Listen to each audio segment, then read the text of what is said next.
Good evening, everyone. My name is Sapna and I am from Dreams Institute. I welcome you all. I hope आप सब ठीक होंगे और अच्छे से एग्जाम की प्रिपरेशन कर रहे होंगे. आप सब जानते हैं हमारा एग्जाम जो है वो अनाउंस हो चुका है ना, मास्टर कैडर का भी और लेक्चरर कैडर का भी.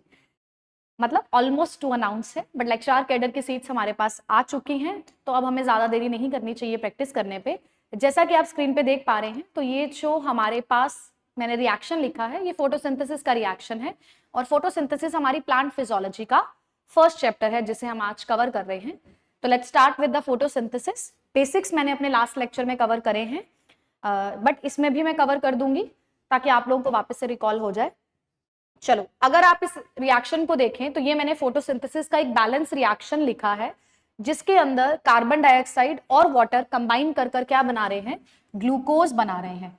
ठीक है, और इस रिएक्शन को हम लोगों ने रिडॉक्स रिएक्शन बोला है. अगर मैं लास्ट स्लाइड वापस शो कर कर आपको यहां से कुछ चीजें दिखाऊं जो हम लोगों ने बेसिक्स पढ़े हैं फोटोसिंथेसिस के बारे में, तो लेट्स सी. अगर हम फोटोसिंथेसिस को देखें तो फोटोसिंथेसिस बेसिकली फूड को बनाने के प्रोसेस को हम फोटोसिंथेसिस बोलते हैं.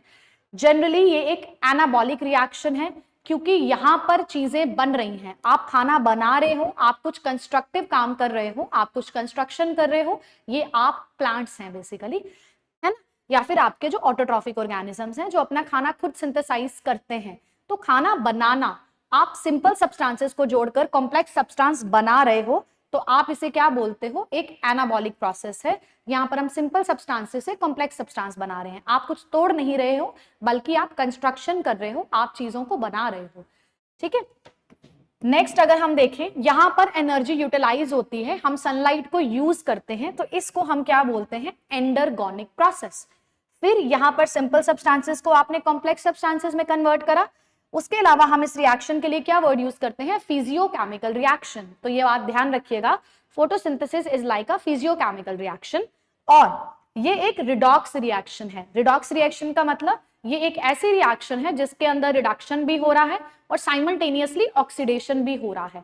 जैसे कुछ रिएक्शंस होते हैं जिनमें सिर्फ रिडक्शन देखने को मिलता है, जिनमें सिर्फ ऑक्सीडेशन देखने को मिलता है, पर इस रिएक्शन में एक ही टाइम पर आप दोनों चीजें देख पा रहे हो, रिडक्शन भी और ऑक्सीडेशन भी. अब हम यही समझते हैं कि हम ये कैसे कर पा रहे हैं. उसके अलावा हम जानते हैं कि यूजुअली ऑटोट्रॉफ्स हैं जो अपना खाना खुद बना सकते हैं. उसमें हमारे पास टाइप है ना बेटा, कुछ फोटो ऑटोट्रॉफ्स हैं, कुछ कीमो ऑटोट्रॉफ्स हैं, कुछ ऑर्गेनिजम्स हैं जो सनलाइट को, लाइट को यूज कर कर बेसिकली खाना बनाते हैं. तो फोटोन, लाइट से वर्ड आया हुआ है, तो वो फोटो ऑटोट्रॉफ्स हैं. कुछ जो है एज एनर्जी सोर्स केमिकल को यूज करते हैं और केमिकल से एनर्जी लेते हैं, तो हम उन्हें कीमोट्रॉफ्स बोल देते हैं, पर वो खाना अपना खुद बना रहे हैं, दोनों ऑर्गेनिजम्स. तो यहां पर हम जो इस पूरे चैप्टर में समझने वाले हैं, हम थोड़ा सा बैक्टीरिया का पार्ट पढ़ेंगे, बट मेजॉरिटी हम इसके अंदर प्लांट्स का पार्ट कवर करेंगे. ठीक है, तो दोबारा सुनिए, फोटोसिंथेसिस एक एनाबॉलिक रिएक्शन है क्योंकि मेटाबॉलिज्म के अंदर हम दोनों तरह के रिएक्शंस को पढ़ते हैं, एनाबॉलिज्म, कैटाबॉलिज्म. चीजों का बनना एनाबॉलिज्म कहलाता है, चीजों का टूटना ये एक कैटाबॉलिक रिएक्शन है. जैसे हम रेस्पिरेशन को कवर करेंगे तो वो एक कैटाबॉलिक रिएक्शन होगी.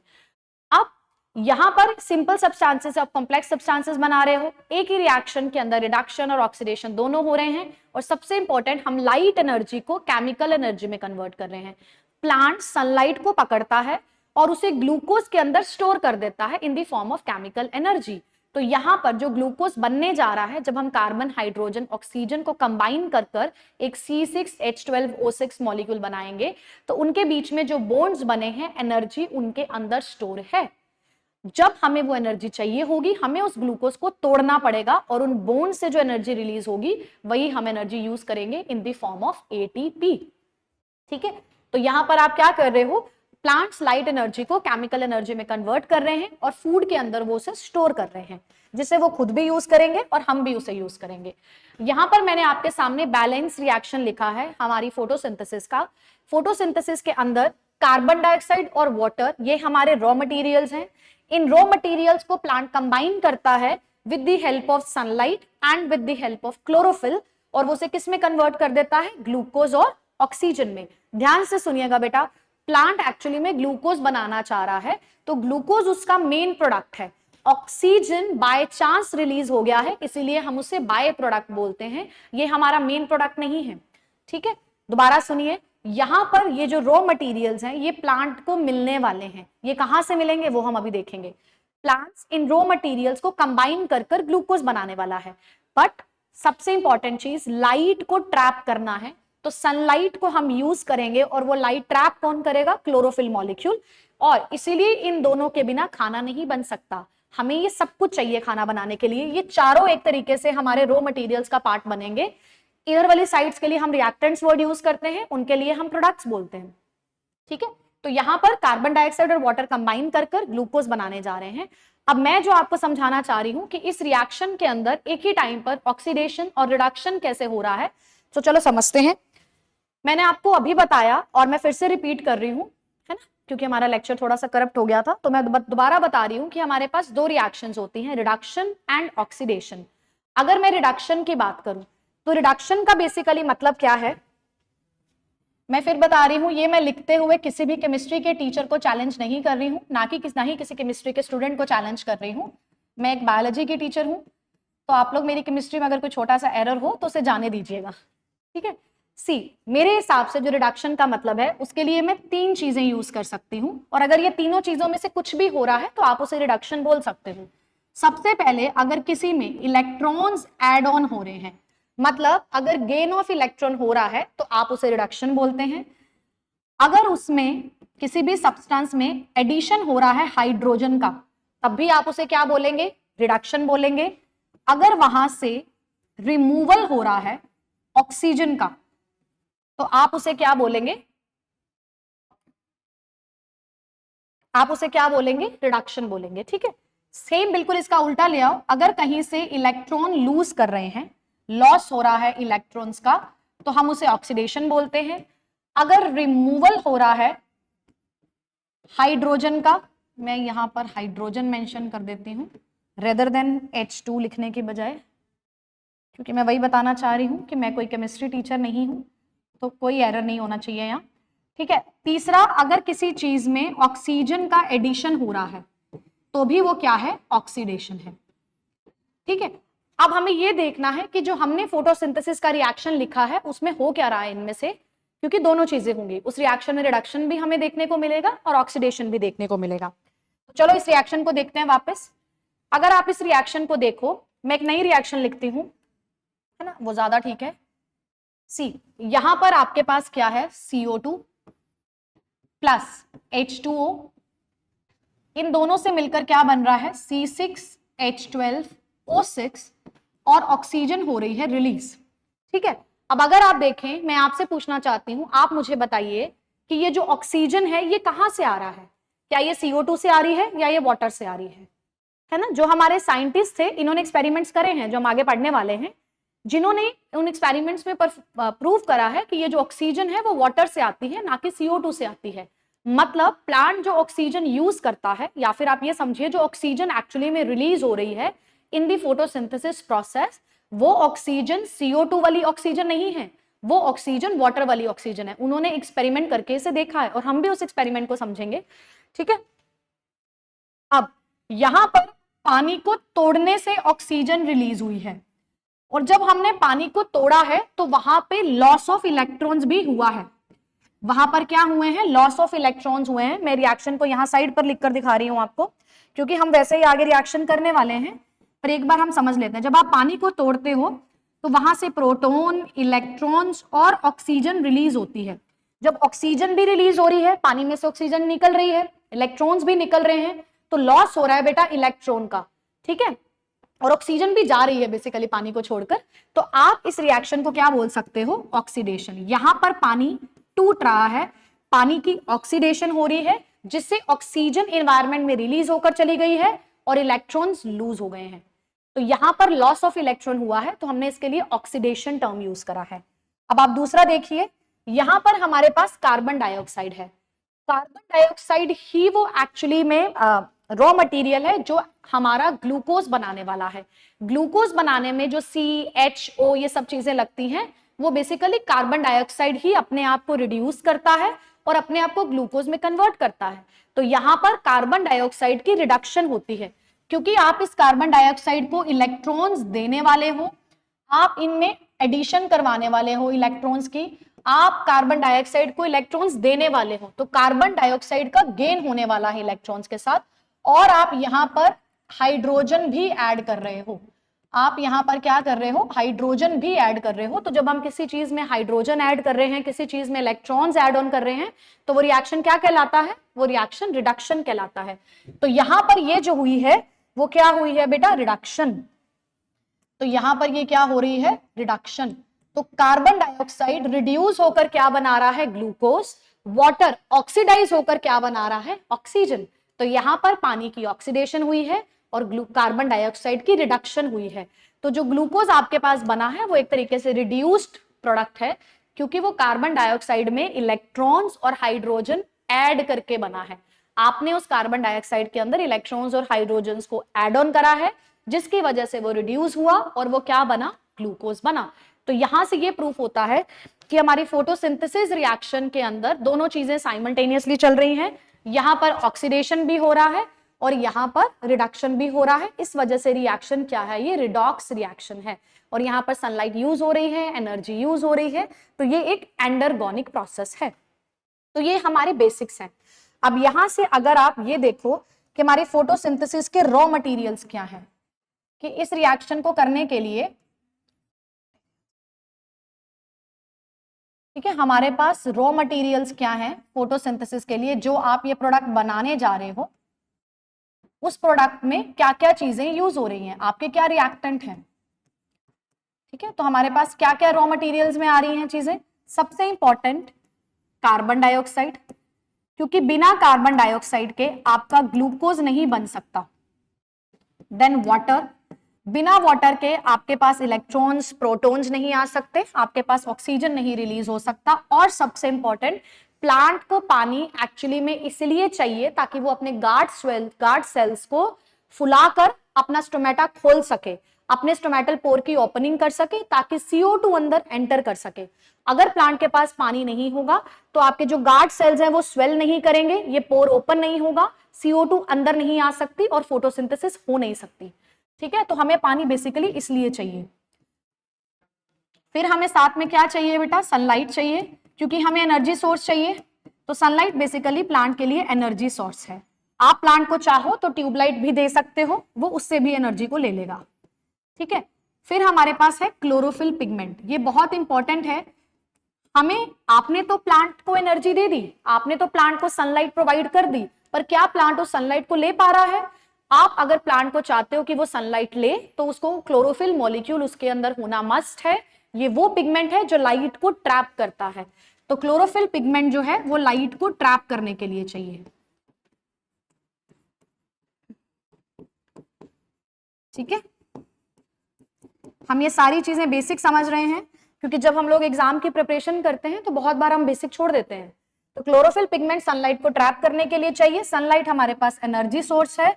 वाटर एक्चुअली में हमें ओपनिंग ऑफ स्टोमेटा चाहिए, स्टोमेटा को खोलने के लिए चाहिए, opening of stomata, so that, मैंने आपको फिर बताया है, ऑक्सीजन बनाना हमारा मेन काम नहीं था। प्लांट जब फोटोसिंथेसिस करने बैठा था तो वो ऑक्सीजन को लेकर नहीं बैठा था, उसका काम था खाना बनाना। बट खाना बनाने के लिए उसे पानी लेना पड़ा, क्योंकि पानी लेगा तभी उसके गार्ड सेल्स फूलेंगे, तभी उसका पोर फूलेगा, तभी CO2 अंदर एंटर करेगी। तो opening of stomata so that CO2 enters in plant.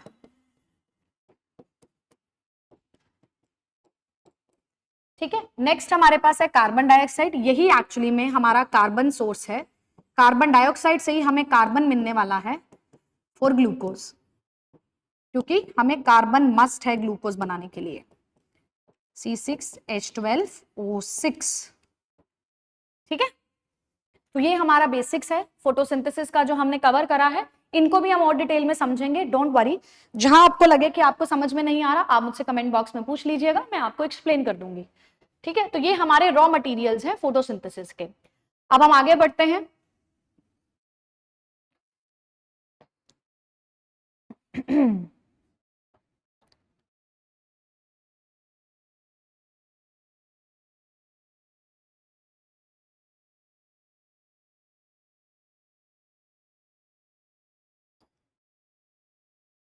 Okay, तो कुछ हमारे अब अर्ली एक्सपेरिमेंट्स हुए हैं जो हमारे साइंटिस्ट ने काम करा है चीजों में ये बताने के लिए कि क्या क्या फोटोसिंथेसिस के लिए चाहिए। जो सबसे इंपॉर्टेंट कुछ एक्सपेरिमेंट्स हमने करे हैं कि क्या हमें लाइट चाहिए, है ना, क्या हमें क्लोरोफिल चाहिए, क्या हमारे पास मतलब स्टार्च को कैसे टेस्ट करें, ये कुछ बेसिक्स एक्सपेरिमेंट्स हैं जो हमारी बुक्स में कवर हैं।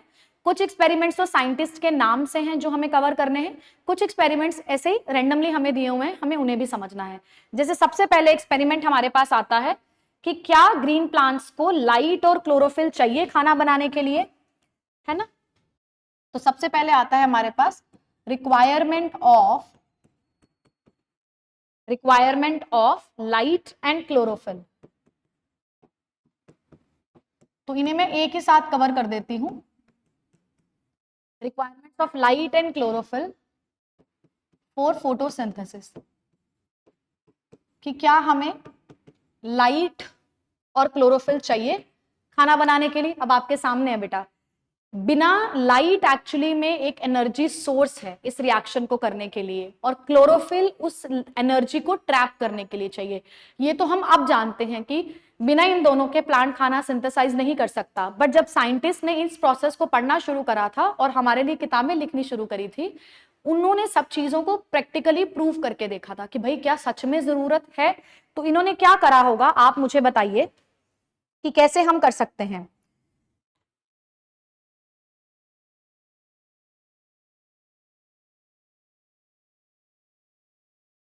देखो, अगर मैं लाइट को प्रूव करना चाहूं, है ना, तो आपके मन में क्या चीजें आती हैं। हम बेसिक्स पढ़ रहे हैं इसमें, हमें कोई ज्यादा रॉकेट साइंस में नहीं जाना है इसमें, है ना, क्योंकि जिन साइंटिस्ट से हमारे पास क्वेश्चन आएंगे वो हम अच्छे से कर लेंगे। तो आप खुद बताइए प्लांट को लाइट क्यों जरूरत है, आप कैसे चेक कर सकते हो, कैसे उन साइंटिस्ट ने चेक करा होगा। उन्होंने पौधा उठाया होगा, है ना, और पौधे को अंधेरे में रख दिया होगा, पौधे को पकड़ा, एक बंद रूम में ले जाकर उसे रख दिया, और 3-4 दिन तक वो पौधा अंदर ही पड़ा रहा। जब वो पौधा बिना लाइट के एक बंद रूम में पड़ा रहा, अब आप भी देखते हैं, आप अपने घरों में पौधे उगाते हैं, अगर आपने उन्हें बिल्कुल ही अंधेरे में रख दिया है कि बिल्कुल भी लाइट उन्हें नहीं मिल रही है, ना लाइट मिल रही है, ना हैवी लाइट मिल रही है, मतलब उनके पास लाइट है ही नहीं किसी भी तरीके से, आपने उन्हें एक डार्क रूम में रख दिया। जब आपने उन्हें डार्क रूम में रख दिया तो आप कुछ दिन बाद देखोगे कि जो प्लांट के पास उसका फूड होगा, जो उसने स्टोर करके स्टार्च बनाकर अपने अंदर रखा होगा, धीरे धीरे करके वो उसे ही खा रहा होगा, क्योंकि उसके पास कुछ और तो है नहीं खाने के लिए, नया वो खाना बना नहीं पा रहा। ठीक है, और धीरे धीरे आप देखोगे उसकी सारी स्टार्च एक तरह से खत्म हो जाएगी, उसकी सारी स्टार्च क्या हो जाएगी, एक तरह से खत्म हो जाएगी, जो भी उसके अंदर स्टोर होगा वो सब गया। अब आप क्या करोगे, उस पौधे को उस कमरे से बाहर निकालोगे, उसकी कुछ लीव्स लोगे, या फिर उसकी एक ही लीफ, अगर उसकी बड़ी लीफ होगी तो उसके आधे हिस्से पर आप कवर कर दोगे, आधी लीफ को आप क्या कर दोगे, कवर कर दोगे किसी भी ब्लैक पेपर के साथ, है ना, ब्लैक पेपर ही आता है वैसे उसे कवर करने के लिए। आपने उसे जब कवर कर दिया तो आधा हिस्सा तो लाइट लेगा, जब आपने उसे लाइट में रखा उस लीफ का, और आधा हिस्सा लाइट नहीं लेगा, है ना। अब आप प्लांट को पड़ा रहने दो, आप उसे खाना बनाने दो। जब आप कुछ दिन बाद देखोगे कि भैया मुझे चेक करना है कि क्या प्लांट ने खाना बनाया, तो आप क्या करोगे, उस लीफ को चाहे आप काट लीजिए पौधे से, है ना, चाहे आप उस लीफ को काट लीजिए, आप सारे सेल्स को ब्रेक डाउन करिए, आप उसे बॉइलिंग वाटर में डालिए, जिससे सारे सेल्स उसके मर जाएंगे, उस लीव्स के ऑलमोस्ट खुल जाएंगे। फिर आप उसे एल्कोहल में डालिए, ठीक है, जितना भी उसका क्लोरोफिल पिगमेंट है वो भी सारा डिसॉल्व हो जाएगा। फिर आप उस लीफ के ऊपर आयोडीन टेस्ट करने जा रहे हैं, आप कुछ आयोडीन की ड्रॉप्स डालेंगे। जब आप आयोडीन की ड्रॉप्स डालेंगे तब आप ये देखेंगे कि जो पार्ट आपका ब्लैक पेपर से कवर है ना, जब आपने उस पर ड्रॉप डाली तो आयोडीन ने कोई हमें ब्लू ब्लैक कलर नहीं दिया, और जब आपने अनकवर्ड पार्ट के ऊपर आयोडीन की ड्रॉप डाली तो उसने हमें ब्लू ब्लैक कलर दिया, क्योंकि आयोडीन जब स्टार्च के साथ रिएक्ट करता है तो वो हमें कलर शो करता है, उसका कलर चेंज होता है, वो ब्लू ब्लैक कलर हमें देता है ना। तो यहां से ये प्रूफ होता है कि प्लांट के अंदर लाइट मस्ट है, अगर आपने उसे लाइट नहीं दी है तो उसने फोटोसिंथेसिस नहीं करा है, फोटोसिंथेसिस नहीं करा है तो उसने स्टार्च नहीं बनाया है, स्टार्च ही नहीं है तो जब आप उसका आयोडीन टेस्ट करेंगे तो वो कलर कैसे आएगा ब्लू ब्लैक जो आप देखना चाहते हो, है ना। तो यही चीजें अब हमें बोर्ड पर लिखनी है जो मैंने आपको वर्बली समझाई हैं कि उन्होंने क्या करा होगा। तो यहां पर क्या आएगा, सबसे पहला step, so take a healthy potted plant,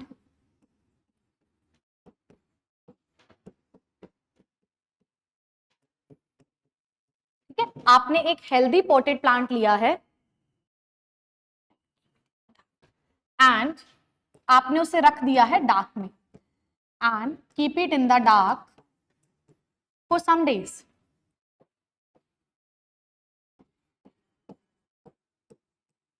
ठीक है, आपने उसे कुछ दिन के लिए कहाँ रख दिया है, डार्क में रख दिया है। ठीक है, आपने उसे डार्क में रखा है तो क्या होगा, जो उसके पास स्टोर खाना होगा वो सारा खत्म हो जाएगा। ठीक है,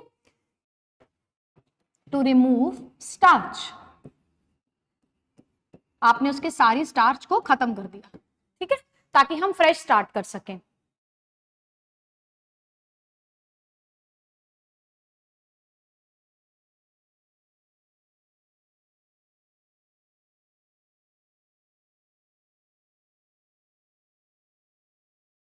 अब आप उसी पौधे को सनलाइट में लेकर आएंगे। Take that plant and keep it in sunlight, but before that cover some part of leaf or half part approx, half part of leaf with black paper, है ना, so that light can't reach that. इसे हम add on नहीं करते, ऐसे लिख देते हैं, है ना, डन। अब keep that plant for sunlight, हमें उसे सनलाइट में रखना है फॉर सम डेज। उसके बाद आप क्या करेंगे, आप उस लीफ को उतारोगे, प्लक द लीफ एंड, ठीक है, हम क्या करेंगे, उस लीफ को उतारकर बॉयल इन वाटर, पहले हम उसे बॉइलिंग वाटर में डालेंगे। बॉईल करने से उसके सारे सेल खत्म हो जाएंगे and then place it in alcohol, फिर आपने उसे एल्कोहल में डाला। एल्कोहल में डालने से उसका सारा क्लोरोफिल रिमूव हो गया। To remove alcohol, to remove chlorophyll.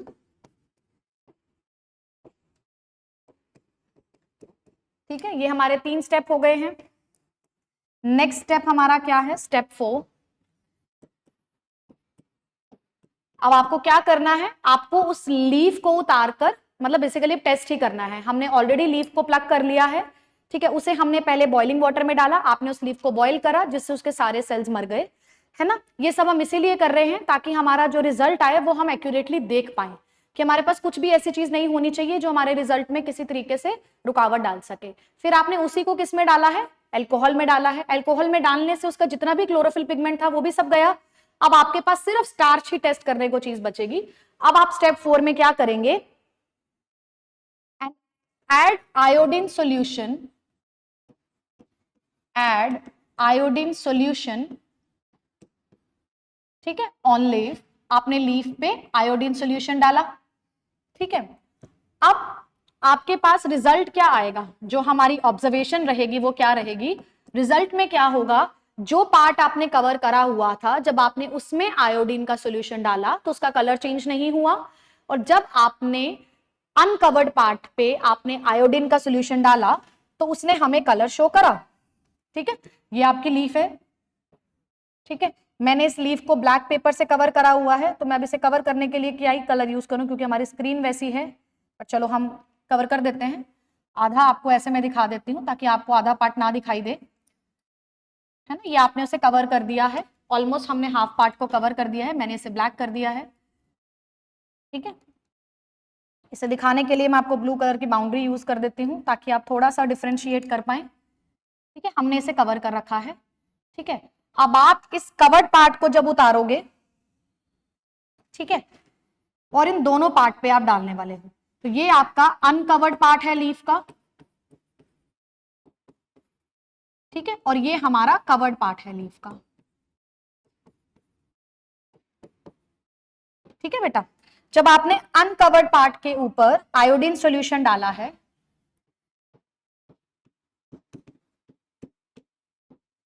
ठीक है, तो वो चेंज हुआ है क्योंकि स्टार्च के साथ वो रिएक्ट करा है। Change it in blue black colour, आपको यहां पर ब्लू ब्लैक कलर देखने को मिला है, ठीक है। यहां पर जब आपने आयोडीन डाला है तो यहां पर नो चेंज इन कलर, यहां पर हमारा कलर चेंज नहीं हुआ है। जब यहाँ पर आपका कलर चेंज नहीं हुआ है तो यहाँ से ये प्रूफ होता है हमारे पास कि यहाँ पर इस हिस्से ने खाना नहीं बनाया है। अगर इस हिस्से ने खाना नहीं बनाया है तो स्टार्च नहीं है, क्योंकि ग्लूकोज को हम स्टार्च की फॉर्म में स्टोर कर रखते हैं, और अगर हमारे पास स्टार्च नहीं है तो आयोडीन रिएक्ट किससे करेगा, वो रिएक्ट नहीं कर पाएगा। तो यहां से ये प्रूफ होता है कि लाइट नेसेसरी है खाना बनाने के लिए। अब इसी एक्सपेरिमेंट से हम आपका क्लोरोफिल वाला पार्ट भी कवर कर देते हैं। वो कैसे, सब कुछ सेम है बेटा।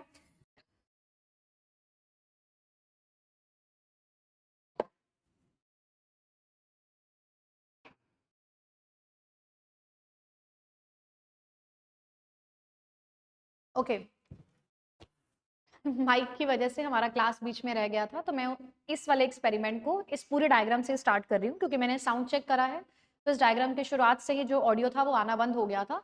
तो अब इस एक्सपेरिमेंट के थ्रू हमने क्या शो करा है, अगर आप देखें यहाँ पर हम ये शो करना चाह रहे हैं कि क्या कार्बन डाइऑक्साइड नेसेसरी है फोटोसिंथेसिस के लिए। तो मैंने क्या करा है, सेम हमने जो लाइट के लिए परफॉर्म करा था, पहले कुछ स्टेप्स बिल्कुल वैसे ही है बेटा। आपने एक पोटेड प्लांट लिया, आपने उसे लाइट से उठाकर अंधेरे में रख दिया, डार्क रूम में रख दिया कुछ दिन के लिए, ताकि जितना भी स्टार्च उसके अंदर स्टोर है वो सारा यूटिलाइज हो जाए और सारा स्टार्च खत्म हो जाए। फिर आपने उस प्लांट को उठाया और आप उसे रोशनी में ले आए। जब आपने उसे रोशनी में रखा तो अब वो फोटोसिंथेसिस कर सकता है। जब आपने उसे रोशनी में रखा, पर आपने वहां एक ट्विस्ट करा कि आपने एक लीफ के कुछ हिस्से को, आपने एक लीफ के हाफ पोर्शन को आपने एक बीकर में पड़े हुए पोटेशियम हाइड्रोक्साइड सॉल्यूशन के अंदर आपने उसे डिप कर दिया। ठीक है, मतलब CO2 एक्चुअली में प्लांट कहां से लेता है बच्चे, एयर से लेता है। जब वो एयर से CO2 ले रहा है तो जो ऊपर वाली लीव्स हैं जो नॉर्मली पड़ी हैं उनको तो एयर मिल रही है, उनको प्रॉपर CO2 मिल रही है अपने एनवायरनमेंट में, तो वो फोटोसिंथेसिस कर पा रहे होंगे। बट जो ये वाला पोर्शन है जिसे आपने बीकर में डिप करा है KOH सॉल्यूशन के अंदर, तो हम सब जानते हैं जो इस लीफ के पास CO2 पहुंची होगी वो CO2 सारी इसके एनवायरनमेंट से उठाकर किसने यूटिलाइज कर ली होगी, पोटेशियम हाइड्रोक्साइड ने जो है सारी CO2 को यूज एब्जॉर्ब कर लेगा। तो पोटेशियम हाइड्रोक्साइड का नेचर है कि वो CO2 को एब्जॉर्ब कर लेता है। तो ये प्लांट का पार्ट, ये प्लांट की लीफ का पार्ट जो KOH सॉल्यूशन के अंदर डिप है, उसके पास फ्री कार्बन डाइऑक्साइड नहीं है, तो उसने कार्बन डाइऑक्साइड को नहीं लिया होगा, उसने कार्बन डाइऑक्साइड को नहीं लिया होगा, तो इतनी देर लाइट में पड़े रहने पर भी उसने फोटोसिंथेसिस नहीं करी होगी। अब आपने क्या करना है, इस लीफ को काटना है, आपने उसको वाटर में बॉईल करना है ताकि उसके सारे सेल डेड हो जाएं। फिर आपने उसे अल्कोहल में डाल देना है ताकि उसका सारा अल्कोहल रिमूव हो जाए। उसके बाद आपके पास लीफ जो आती है उसमें दो पोर्शन होंगे, एक वो पोर्शन होगा जो KOH वाला होगा, दूसरा वो पोर्शन होगा जो नॉर्मल एयर के कॉन्टैक्ट में रहा होगा। अब जो नॉर्मल एयर के कॉन्टैक्ट में रहा होगा, जब आपने उसके ऊपर स्टार्च टेस्ट करने आप जाओगे, मतलब आप आयोडीन टेस्ट करोगे, तो जब आप आयोडीन ऐड करोगे तो ये वाला लीफ का पार्ट जो एयर में खुला पड़ा है वो तो जो है फोटोसिंथेसिस उसने करी होगी, वो तो स्टार्च के साथ जब आप आयोडीन को डालोगे तो वो रिएक्शन होगा, तो वो आपको ब्लू ब्लैक कलर आएगा और यहाँ पर आपका आयोडीन टेस्ट बिल्कुल सही आएगा। बट जो नीचे वाला पार्ट है जिसको आपने KOH के अंदर डिप करा हुआ था, वो पार्ट फोटोसिंथेसिस नहीं कर पाया क्योंकि उसके पास फ्री CO2 नहीं थी। तो अगर आप उस पार्ट को चेक करेंगे तो वहां पर हमारा आयोडीन टेस्ट नेगेटिव आएगा, मतलब यहाँ से ये पता लग रहा है कि इसके अंदर स्टार्च नहीं है। तो इस एक्सपेरिमेंट से ये प्रूफ होता है कि कार्बन डाइऑक्साइड भी नेसेसरी है लाइट और क्लोरोफिल के साथ साथ फोटोसिंथेसिस करने के लिए। तो ये कुछ बेसिक्स एक्सपेरिमेंट्स हैं जो हमारी बुक्स में मिलते हैं। अब कुछ साइंटिस्ट के नाम से एक्सपेरिमेंट हैं जो अब हमें करने हैं, ठीक है।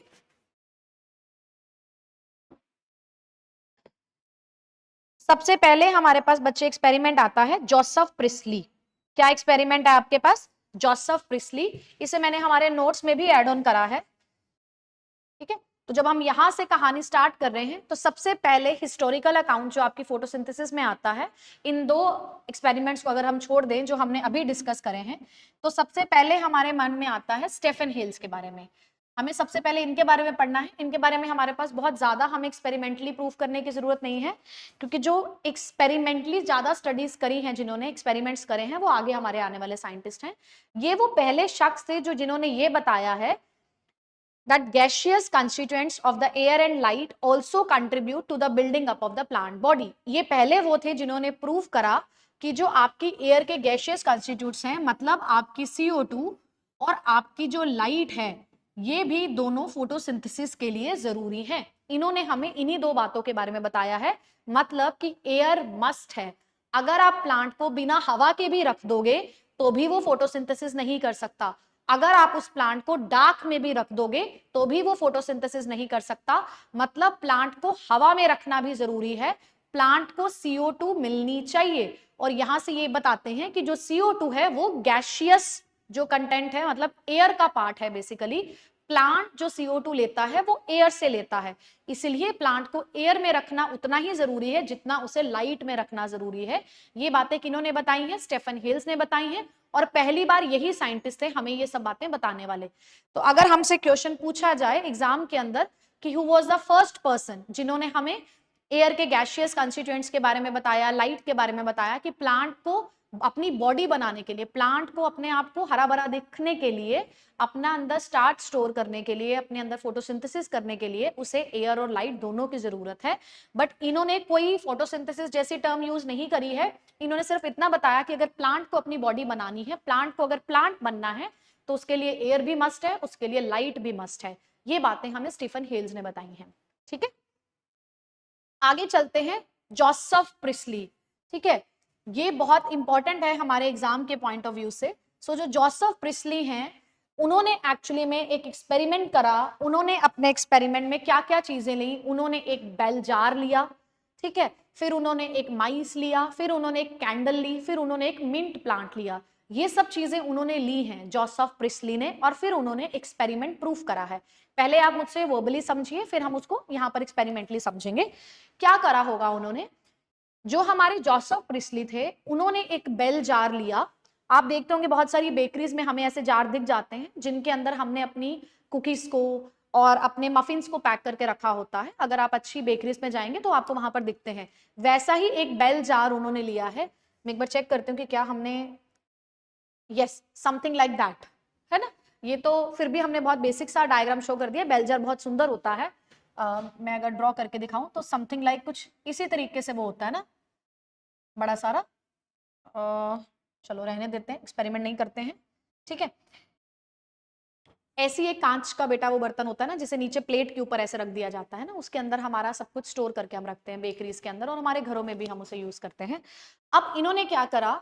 इन्होंने एक बेल जार लिया। सबसे पहले उन्होंने उस बेल जार के अंदर एक कैंडल को जलाकर रख दिया, ठीक है। कुछ टाइम बाद उन्होंने देखा कि वो जो कैंडल है वो बुझ गई, ठीक है, क्योंकि आपने उसे बंद कर दिया, ठीक है। फिर उन्होंने क्या करा? उसी बेल जार के अंदर एक जलती हुई कैंडल को भी रखा, और वहां पर उन्होंने साथ में चूहे को भी रख दिया, माइस को भी रख दिया। फिर उन्होंने देखा कुछ समय बाद जो कैंडल थी वो भी बुझ गई, और कुछ समय बाद जो वो माइस था वो भी मर गया, ठीक है। फिर उन्होंने क्या करा? सेम एक बेल जार लिया। अब उन्होंने उस जलती हुई कैंडल के साथ साथ उसमें चूहे को भी रखा, और उसमें एक मिंट प्लांट को भी रखा, मतलब उन्होंने प्लांट को भी ऐड ऑन करा। फिर वो देखते हैं कि कैंडल भी जल रही है, माउस भी जिंदा है। फिर यहां से वो ये चीजें कंक्लूड करते हैं कि जो प्लांट्स हैं वो हमारी एयर को प्योरीफाई करते हैं। मतलब प्लांट्स कुछ ना कुछ ऐसा रिलीज कर रहे हैं अपने इन्वायरमेंट में, जिसकी वजह से वो मोमबत्ती भी जल रही है, जिसकी वजह से वो कैंडल जो है वो बर्न कर रही है कंटिन्यूसली, और आपका माइस भी लिविंग है। क्या कर रहे होंगे वो ऐसा? अब आप खुद जानते हो। मतलब वो फोटोसिंथेसिस करते वक्त, क्योंकि लाइट भी आप उन्हें दे रहे हो, ठीक है, फिर माइस बैठा है तो वो CO2 भी रिलीज कर रहा है, तो वो प्लांट फोटोसिंथेसिस कर रहा है। और जब प्लांट फोटोसिंथेसिस कर रहा है तो वो बदले में O2 रिलीज कर रहा है। और O2 आप सब जानते हो कि कंबशन के लिए भी मस्ट है और ब्रीदिंग के लिए भी मस्ट है। उस O2 की वजह से वो जो कैंडल है वो भी जल रही है बड़े आराम से, जब तक कैंडल खत्म नहीं हो जाती, और वो माइस भी जिंदा है क्योंकि उसे ऑक्सीजन मिल रही है सर्वाइव करने के लिए। तो यहां से उन्होंने इस एक्सपेरिमेंट की हेल्प से ये प्रूफ करा कि हमारा जो प्लांट है वो एयर को प्योरीफाई करता है।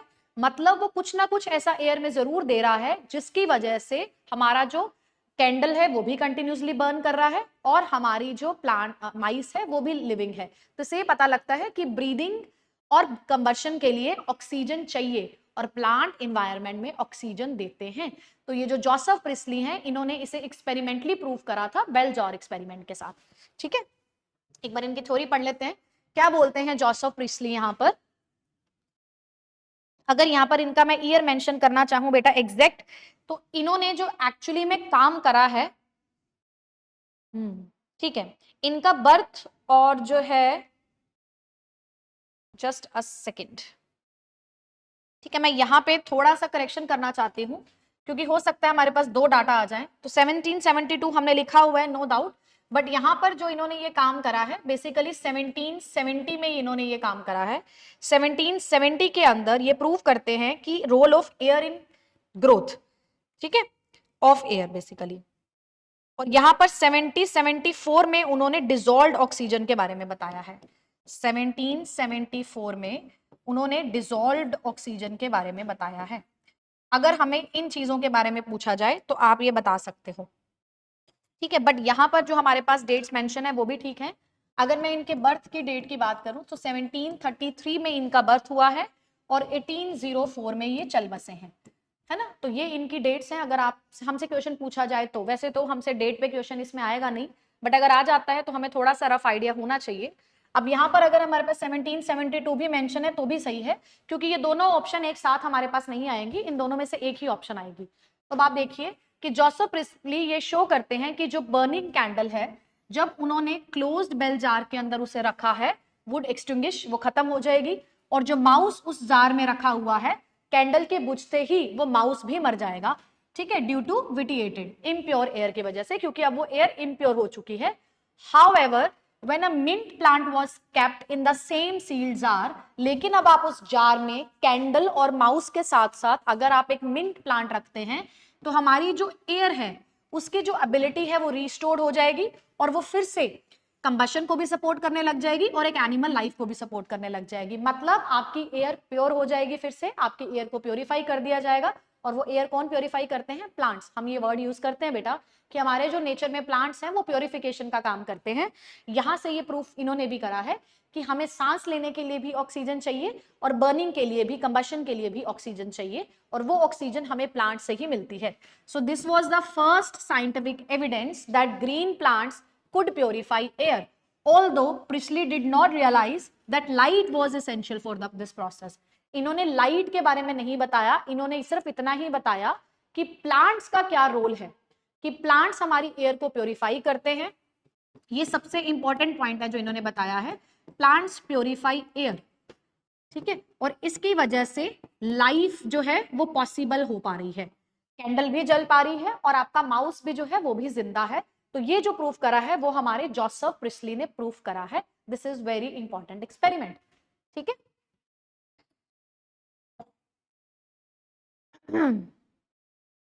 अगर मैं आपको इसके स्टेप्स बताना चाहूं तो इसमें स्टेप्स हमारे पास क्या क्या आएंगे बेटा? अगर हम देखें कि पहले उन्होंने माउस और बर्निंग कैंडल को एक क्लोज जार में रखा, ठीक है। आपकी कैंडल जो थी, जो जल रही थी, कुछ समय बाद वो कैंडल बुझ गई। उस कैंडल के बुझते ही आपका जो है वो माउस भी मर गया जो आपने जार में रखा। आप इसे वन बाय वन भी समझ सकते हैं कि उन्होंने एक जार लिया, उसमें उन्होंने जलती हुई कैंडल रखी, कुछ टाइम बाद कैंडल बुझ गई। फिर उन्होंने एक जार लिया, एक जलती हुई कैंडल रखी और साथ में चूहा रखा, कैंडल भी बुझ गई, चूहा भी मर गया। फिर उन्होंने एक वापस से वो जार लिया, उसमें तीनों चीजों को रखा, चूहे को भी रखा, कैंडल को भी रखा और मिंट प्लांट को भी रखा। मिंट प्लांट की वजह से क्या हुआ कि वो कैंडल भी जलती रही और वो माउस भी जिंदा रहा। तो यहां से इन्होंने ये प्रूफ कर दिया कि प्लांट कुछ ना कुछ ऐसा रिलीज कर रहे हैं जिसकी वजह से जो बेल जार के अंदर की एयर है वो प्योरीफाई हो रही है, जिसकी वजह से कैंडल भी कंटिन्यूसली जल रही है, जिसकी वजह से हमारा जो प्लांट है, सॉरी, हमारा जो चूहा है वो भी जिंदा है। तो ये इन्होंने प्रूफ करा है जोसेफ प्रिस्टली ने, ठीक है। नेक्स्ट हमारे पास साइंटिस्ट आते हैं एंगनहॉर्न्स एक्सपेरिमेंट। बेसिकली जॉन एंगनहॉर्न्स हमारे साइंटिस्ट हैं जिन्होंने प्रिस्टली के काम को ही और थोड़ा सा खींचा है और उन्होंने उन्हीं के काम को एक्सटेंड करके ये बताया है कि ये जो एयर की प्योरिफिकेशन है जो प्लांट्स करते हैं वो तभी कर पाते हैं जब आप उन्हें सनलाइट में रखते हो। अगर आप उस प्लांट को अंधेरे में रख दोगे तो वो प्लांट भी कुछ नहीं कर पाएगा। अगर वही बेल जार उठाकर मैं बंद कमरे में रख दूं और वहां पर मैं कैंडल को जलता हुआ छोड़ दूं, वहां पर मैं चूहा भी जिंदा रखूं और मिंट प्लांट भी अगर मैं रखूं और है अंधेरा बाहर, तो कुछ नहीं हो पाएगा। थोड़े समय बाद कैंडल भी बुझ जाएगी, थोड़े समय बाद आपका चूहा भी मर जाएगा, क्योंकि वो जो प्लांट अंदर पड़ा है अब वो आपकी एयर को प्योरीफाई नहीं कर पा रहा है। क्यों?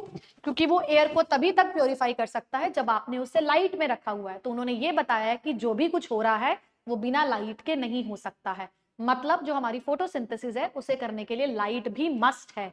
ये चीज हमें किसने बताई है? एंगनहॉर्न्स ने बताई है। He also showed that the green parts of the plant, not the known green ones, were responsible for releasing oxygen. This is very very important. इन्होंने हमें ये बताया कि जो आपका ग्रीन वाला पोर्शन है वही फोटोसिंथेसिस कर रहा है। जो आपका नॉन ग्रीन वाला पार्ट है वो फोटोसिंथेसिस नहीं कर रहा है, क्योंकि ग्रीन पार्ट में ही हमारे पास क्लोरोफिल प्रेजेंट है, और आप चाहे उसे लाइट दे भी दोगे, अगर उसमें क्लोरोफिल प्रेजेंट नहीं है तो भी वो फोटोसिंथेसिस नहीं कर सकता, क्योंकि उसके सराउंडिंग में फिर वो जो लाइट है वो उसके किसी काम की नहीं है ना। So and that plants could also fall the air, मतलब प्लांट भी हमारी एयर को खराब करते हैं, ये भी इन्होंने बताया है, bye releasing CO2 in the dark. अगर आपने पौधे को अंधेरे में रख दिया तो आपने और मुसीबत मोल ले लिए भाई। वो जो कैंडल है वो जल्दी बुझेगी, वो जो माउस है वो जल्दी मरेगा अंधेरे में रखने से। क्यों? क्योंकि आप वहां पर देखेंगे कि शाम के समय पर, आप सब जानते हैं कि जो हमारे प्लांट्स हैं वो भी रेस्पिरेशन करते हैं, बिल्कुल हमारी तरह। जब वो रेस्पिरेशन करते हैं तो हम जैसे रेस्पिरेशन के टाइम पर CO2 रिलीज करते हैं, तो प्लांट भी CO2 रिलीज करता है, और CO2 हम सबके लिए टॉक्सिक है। तभी हमारे घर वाले बोलते हैं कि रात को हमें पौधों के नीचे से नहीं गुजरना होता। इसलिए नहीं होता कि वो चुड़ैलें हमें चिमड़ जाएंगी, नहीं, वहां पर उनका उनका कारण ये है हमें समझाने का कि उस टाइम पर जो पौधे हैं वो रेस्पिरेशन कर रहे होते हैं और वो CO2 रिलीज कर रहे होते हैं, और जब हम उनके नीचे से गुजरते हैं तो हमारी जो एयर होती है वो एक तरीके से टॉक्सिक होती है उस टाइम पर, क्योंकि उस वो CO2 रिच होती है, और हमें जो एयर चाहिए वो प्योरीफाइड एयर चाहिए। बेटा, you need oxygen for breathing, आपको CO2 नहीं चाहिए ब्रीथ करने के लिए। इस वजह से हमें रात को उनके इर्द गिर्द चलने से मना करा जाता है। तो यहां से इन हंस ने हमें 3 पॉइंट दिए हैं बेटा। जॉन ने फर्स्ट पॉइंट उन्होंने ये बताया कि आपके लिए सिर्फ मतलब पौधे को एयर ही नहीं चाहिए, उसे लाइट भी चाहिए। सेकंड, उन्होंने ये बताया कि वो पार्ट जो है उसमें क्लोरोफिल होनी बहुत जरूरी है, वो पार्ट ग्रीन होना चाहिए प्लांट का, जो फोटोसिंथेसिस होगी वो ग्रीन पार्ट से होगी, नॉन ग्रीन पार्ट आपका फोटोसिंथेसिस नहीं कर सकता है, क्योंकि उसमें क्लोरोफिल पिगमेंट प्रेजेंट नहीं है। तो फर्स्ट उन्होंने बताया लाइट मस्ट है, सेकंड उन्होंने बताया क्लोरोफिल मस्ट है, तीसरा वो ये भी बताते हैं कि हमारे पास जो आपका है ना, 3 पार्ट हो गए ना, यस। तीसरा वो ये बताते हैं कि प्लांट्स जो हैं वो भी एयर को जो है नॉन टॉक्सिक कर सकते हैं, क्योंकि वो भी रेस्पिरेशन करते हैं और वो भी CO2 बाहर रिलीज करते हैं। ये सब चीजें हमें किन्होंने बताई हैं? जॉन ने बताई हैं। और ये सब चीजें हमें कब बताई हैं उन्होंने? 1779 में। इनके लिए मैं एक बार वापस से ईयर चेक कर लेती हूँ कि कोई इसमें एरर ना हो। वैसे तो 1779 मुझे ठीक लग रहा है, ठीक है। ठीक है। इन्होंने क्या एक्सपेरिमेंट करा है बेटा वो भी मैं आपको बता देती हूँ, ठीक है। इन्होंने कैसे करा ये प्रूफ? इन्होंने डार्क और नाइट वाला सीन कैसे बताया कि रोशनी क्यों जरूरी है ऑक्सीजन को रिलीज करने के लिए।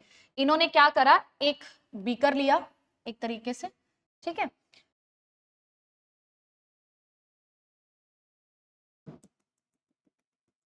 ठीक है, इन्होंने एक बीकर लिया, ठीक है, उसमें इन्होंने हमारे प्लांट को रखा। बेसिकली जो प्लांट लिया वो हाइड्रिला प्लांट था, क्योंकि हाइड्रिला प्लांट आप जानते हो पानी में रहने वाला पौधा है, ठीक है। ये हमारे पास हाइड्रिला प्लांट है। आपने इस हाइड्रिला प्लांट के ऊपर एक फ्लास्क लगा दिया, आपने इस तरह से उसे बंद कर दिया एक फ्लास्क के अंदर, ठीक है। आपने एक फ्लास्क के अंदर इसको बंद करके रख दिया, और अब आपने इस पौधे को डे में रखा, और सेम आपने इसी पौधे को इस तरह से नाइट में रखा। मतलब ये बीकर उठाकर आप इसे बंद कमरे में भी ले गए और आपने इसमें रोशनी में पड़े रहने भी दिया। जब आप इसे दिन के समय में देखेंगे तो आप देखेंगे कि इसके सराउंडिंग, ठीक है, इसके सराउंडिंग आपको यहां पर ऑक्सीजन मॉलिक्यूल्स ऐसे बबल बनते हुए दिखाई देंगे। यहां पर उसने देखा कि जब मैंने इसी बीकर को, इसी फ्लास्क को जब मैंने रोशनी में रखा है तो यहां पर मुझे बबल्स दिखाई दिए हैं, और यही जब मैं उसे रात में रखता हूं तो मुझे ये बबल्स नहीं दिखते, क्योंकि हाइड्रिला प्लांट है, हाइड्रिला प्लांट पानी में रहने वाला प्लांट है, इसीलिए आपने उसे पानी में रखकर ही एक्सपेरिमेंट करा है। ये प्लांट जब आप इसे लाइट देते हो, हाइड्रिला भी तभी फोटोसिंथेसिस कर पाता है जब उसे लाइट मिलती है। तो जब उसे लाइट मिल रही थी तो वो बबल्स बन रहे थे, और वो बबल्स क्या थे? वो ऑक्सीजन के बबल्स थे, वो गैस के बबल थे। कौन सी गैस के बबल थे? ऑक्सीजन के बबल थे। जब आपने उसे उठा के अंधेरे में रख दिया तो वो बबल्स नहीं आए। तो आपको बबल्स कब शो हुए हैं? जब वो दिन की बात थी। और बबल्स आपको कब नहीं दिखे? रात के समय में आपको यहाँ पर बबल्स दिखाई नहीं दिए। तो यहां से ये प्रूफ होता है कि जो लाइट है वो मस्ट है for the release of oxygen. Light is must for the oxygen release. Evolution of oxygen और ऑक्सीजन रिलीज के लिए हमारे पास लाइट क्या है, मस्ट है। ये एक्सपेरिमेंट किन्होंने करा है, जॉन ने करा है, तो आपको ध्यान में रखना है। जॉन ने एक्सपेरिमेंट हाइड्रोला प्लांट में करा है, उसने उस हाइड्रोला प्लांट को दिन में भी रखा है, उसने उस हाइड्रोला प्लांट को रात में भी रखा है। जब उन्होंने उसे दिन में रखा है तो उनको बबल्स दिखे हैं, मतलब उन्हें अपने सराउंडिंग्स में ऑक्सीजन दिखाई दी है। जब आपने उन्हें रात में रखा है तो उन्हें ऑक्सीजन के बबल्स नहीं दिखे हैं, क्योंकि वहां पर उस प्लांट ने फोटोसिंथेसिस नहीं करी है, क्योंकि रात के समय में यूजुअली प्लांट्स रेस्पिरेशन करते हैं, वो फोटोसिंथेसिस नहीं करते हैं। ठीक है, डन। नेक्स्ट साइंटिस्ट जो हमारे पास आ रहे हैं, जूलियस वॉन शाक्स। मैं देखती हूँ कि हमने यहाँ पर उन्हें मेंशन करा है, क्योंकि ये साइंटिस्ट के बारे में भी हमें पढ़ना है। ये रहा बेटा बेल जार का डायग्राम जो मैं आपको बताना चाह रही थी, ऐसे जार थे। ठीक है, इनके ऊपर हम बाद में आएंगे, है हमारे पास कुछ और साइंटिस्ट भी कवर करने के लिए, क्योंकि मैंने सारे डाल दिए हैं कि कुछ ऐसा ना छूट जाए जो हमारे एग्जाम में आ जाए और हमें पता ना हो। ठीक है, बट जो मोस्ट इंपॉर्टेंट है हम एक बार उन्हें कवर कर रहे हैं। एंगलमैन हमें पढ़ना है। ठीक है, डन। हम लोग इसे ऐड ऑन कर लेते हैं हमारी स्लाइड में, क्योंकि मैंने उन्हें यहाँ मेंशन नहीं करा हुआ है, तो हम लिख लेते हैं एक बार। नेक्स्ट हमें जिन साइंटिस्ट के बारे में पढ़ना है वो है हमारे पास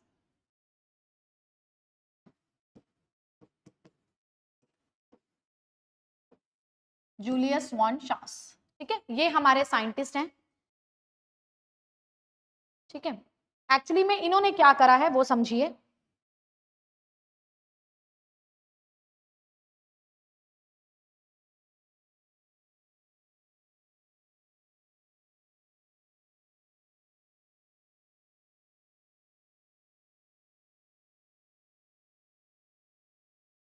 जस्ट अ सेकंड बेटा।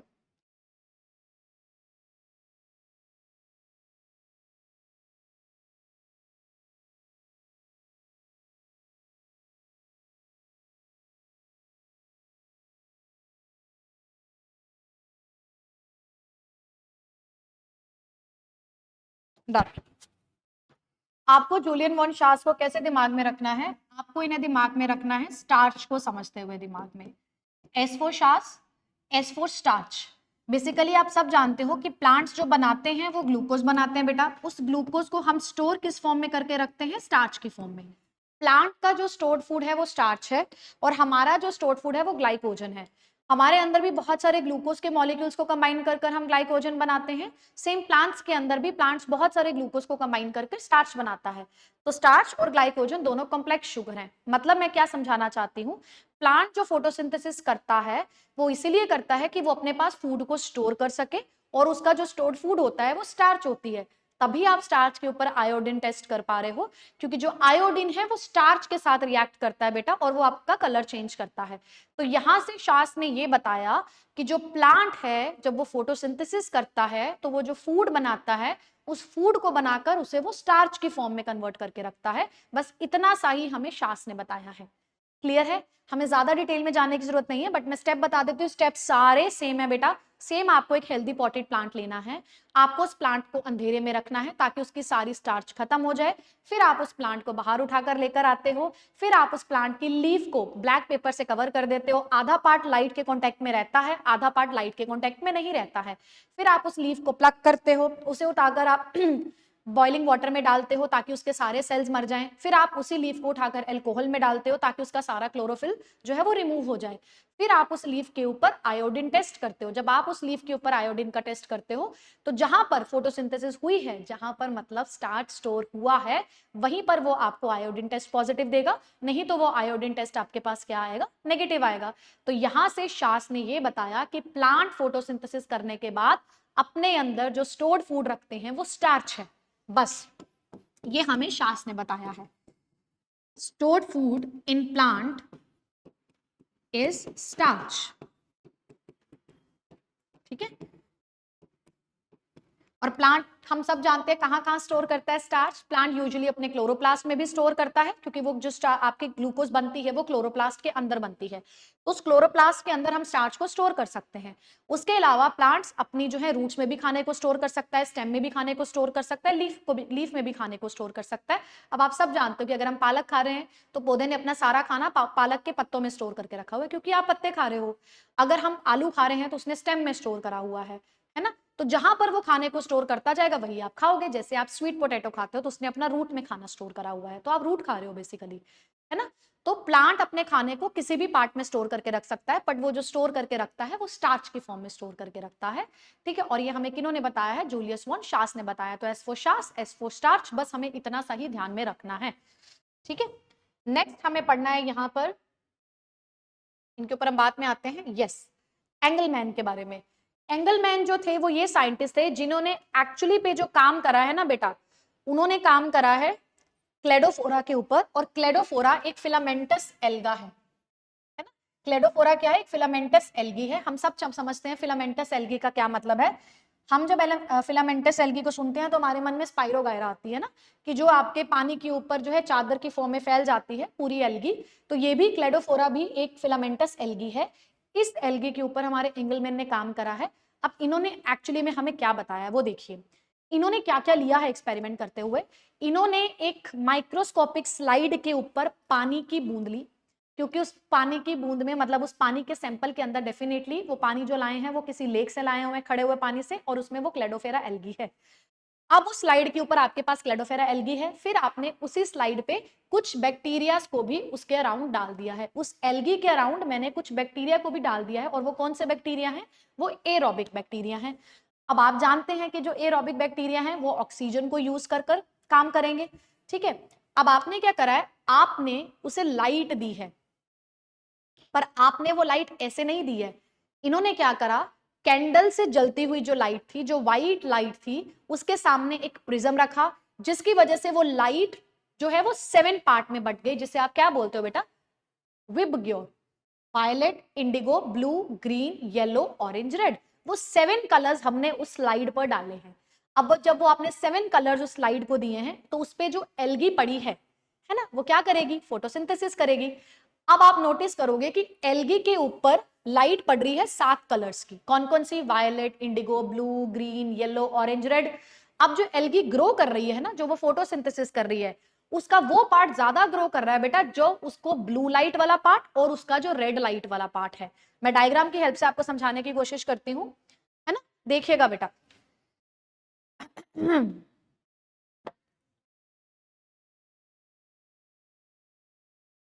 ठीक है, मैं यहां पर आपके साथ स्लाइड शो करती हूँ एक। इस स्लाइड पर आपके पास एल्गी पड़ी है ना, हम ग्रीन कलर में इसको फिलामेंटस एल्गी शो कर देते हैं, समथिंग लाइक दैट, है ना। ये आपकी एल्गी पड़ी है, this is your filamentous algae, जो कि आपने क्लेडोफोरा ली है, ठीक है। अब आपने क्या करा है, इसी एल्गी के सराउंड मैंने ये पिंक कलर के आपको बैक्टीरिया शो कर दिए हैं, है ना। ये सारे मैंने एरोबिक बैक्टीरिया इसके सराउंडिंग रखे हैं। अब आपको मालूम है बेटा, वो भी आपने बैक्टीरिया का सैंपल लिया और इसके अराउंड रख दिया, है ना। ये सारे मैंने इसके सराउंड क्या रख दिए हैं, एरोबिक बैक्टीरिया। एक ही स्लाइड पर मेरे पास दोनों चीजें हैं, ठीक है। अब आपने क्या करा है, आपने एक कैंडल ली है,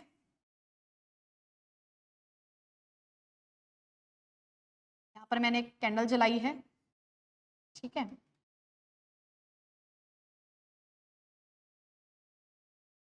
ठीक है, अब ये जो कैंडल आपने बर्न करी है यहाँ पर, इस कैंडल की जो लाइट है आपने इसे प्रिज्म से पास करा है।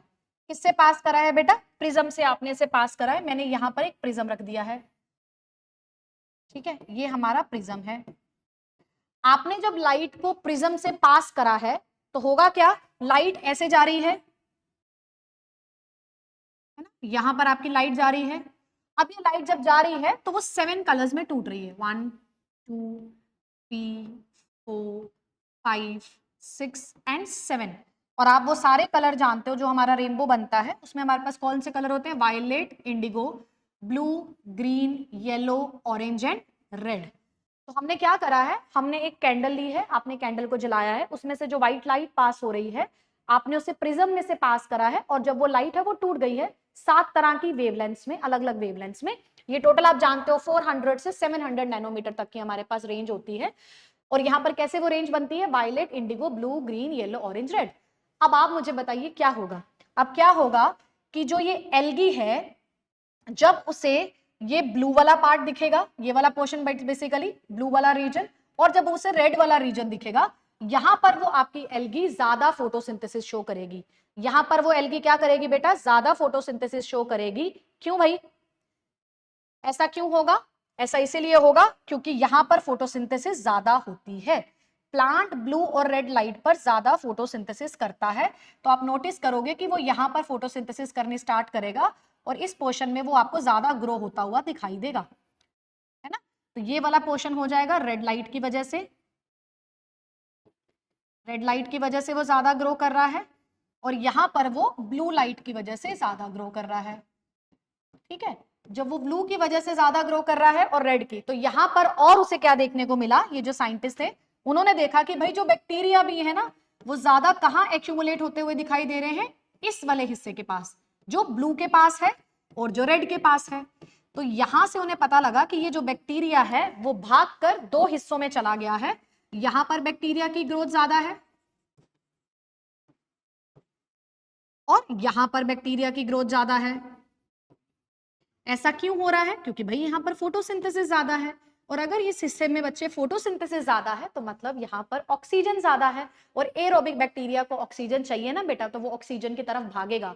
तो यहां से इस साइंटिस्ट ने ये प्रूफ कर दिया कि एक तो फोटोसिंथेसिस कौन सी रेंज में सबसे ज्यादा हो रही है, कौन सी वेवलेंथ पे फोटोसिंथेसिस सबसे ज्यादा हो रही है, ब्लू वाली पे और रेड वाली पे। ये इन्होंने इस एक्सपेरिमेंट की हेल्प से प्रूव करा है कि प्लांट्स जो हैं वो ब्लू लाइट में ज्यादा खाना बनाते हैं और रेड लाइट में ज्यादा खाना बनाते हैं, और खाना सबसे कम किस लाइट में बनता है, ग्रीन लाइट में।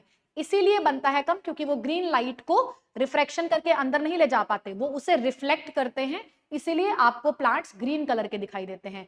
और अगर आप प्लांट को व्हाइट लाइट के कंपैरेटिवली अगर आप उसे ब्लू लाइट में रखेंगे और रेड लाइट में रखेंगे तो वो आपको ज्यादा फोटोसिंथेसिस शो करेगा, और वही अगर आप उसे व्हाइट लाइट देंगे तो उसे थोड़ा सा टाइम लगेगा क्योंकि उसको बाकी सारी वेवलेंथ्स भी दिख रही हैं, तो वो उतनी एफिशिएंटली से आपको फोटोसिंथेटिक प्रोडक्ट नहीं दे पाएगा। बट प्लांट्स करते हैं क्योंकि आप उनको सनलाइट दे रहे हो, सनलाइट से व्हाइट लाइट आ रही है, ट्यूबलाइट से व्हाइट लाइट आ रही है, तो प्लांट अपने आप ले लेगा जिस वेवलेंथ उसे काम करना है। इस वजह से प्लांट ने अपने पास बहुत सारे पिगमेंट्स रख रखे हैं जो अलग अलग लाइट की वेवलेंथ को कैप्चर कर सकते हैं ताकि प्लांट अच्छे से फोटोसिंथेसिस कर पाए। बट अगर आप प्लांट को आर्टिफिशियली ग्रो करवाना चाहते हो तो आप उसे ब्लू लाइट या रेड लाइट ज्यादा दोगे तो वो ज्यादा फोटोसिंथेसिस शो करेगा। ये हमें प्रूव करा है एंगलमैन साइंटिस्ट ने। ठीक है, तो ये आपके पास बेटा एक्सपेरिमेंट है। अगर मैं आपको यहाँ पर इनकी थ्योरी लिखी हुई पढ़कर बताऊं तो इन्होंने क्या मेंशन करा है, Engelmann used a thin filament alga Cladiophara illuminated with a spectrum of light in the presence of motile aerobic bacteria. ठीक है, he observed that bacteria accumulated most densely around the region receiving red and blue light, indicating that more oxygen occurred in these wavelengths, क्योंकि यहाँ पर plant ज्यादा photosynthesis कर रहा है। So this produced the first action spectrum of photosynthesis and confirmed that कि chlorophyll absorbs red and blue light most, और यहां पर वो सबसे ज्यादा क्या शो करेगा, फोटोसिंथेसिस, क्योंकि इन दोनों लाइट्स को वो ज्यादा एब्जॉर्ब करता है बाकी के कंपैरेटिवली। ठीक है, तो मेरे हिसाब से आज का लेक्चर काफी है क्योंकि अब जो हमारे पास एक्सपेरिमेंट बचे हैं वो दो बहुत छोटे छोटे से एक्सपेरिमेंट बचे हैं जिन्हें मैं कल की क्लास में आपके साथ कवर कर दूंगी, है ना। आज हमें उस डिटेल में ज्यादा जाने की जरूरत नहीं है, कल की क्लास में हम इन चीजों को और कवर कर लेंगे अच्छे से। आप इस लेक्चर को अच्छे से सुनिएगा, आपका जो भी डाउट हो मेरी कल वाली क्लास में आप मुझसे डाउट पूछ लीजिएगा। अब हम कल वाली क्लास में मिलेंगे, इसके जो 2-3 एक्सपेरिमेंट्स रह गए हैं वो करेंगे और फिर हमारी फोटोसिंथेसिस की रिएक्शन को हम स्टार्ट करेंगे, क्योंकि मेरी कोशिश है कि 3 लेक्चर्स में हम इस लेक्चर को खत्म कर पाए, है ना। एक बार हम देख लेते हैं कि हमारे कौन सा एक्सपेरिमेंट रह गया है जो हमें पढ़ना है। बाकी सारे एक्सपेरिमेंट्स बेटा आप रीड कर सकते हो।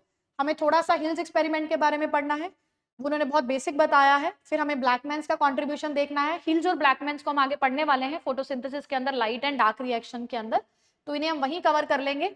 बाकी जितने भी मैंने साइंटिस्ट एड्स करे हैं बेटा आपके नोट्स के लिए, तो वो कुछ एक्स्ट्रा हैं, है ना, ताकि आपको कुछ एक्स्ट्रा पढ़ने को मिल जाए। और बाकी जो मैंने आपको बता दिए हैं इतना हमारे लिए काफी है। एक हम इनके बारे में पढ़ लेंगे, वॉन नील हाइपोथेसिस के बारे में, ये हम कल कवर कर लेंगे। ठीक है, उसके अलावा हम एंगलमैन कवर कर चुके हैं, है ना। सीधा हमें पिगमेंट्स पर चलना है, और हैच एंड स्लैक भी पाथवे आगे हमारे पास आएगा, इनके बारे में भी पढ़ लेंगे हम, क्योंकि इन्हें हम आगे डार्क रिएक्शन में पढ़ने ही वाले हैं। ठीक है, केल्विन साइकिल के बारे में। तो ठीक है, अब हम मिलते हैं कल वाली क्लास में, तो आप आराम से रेस्ट करिए और अपनी प्रैक्टिस करिए। Thank you.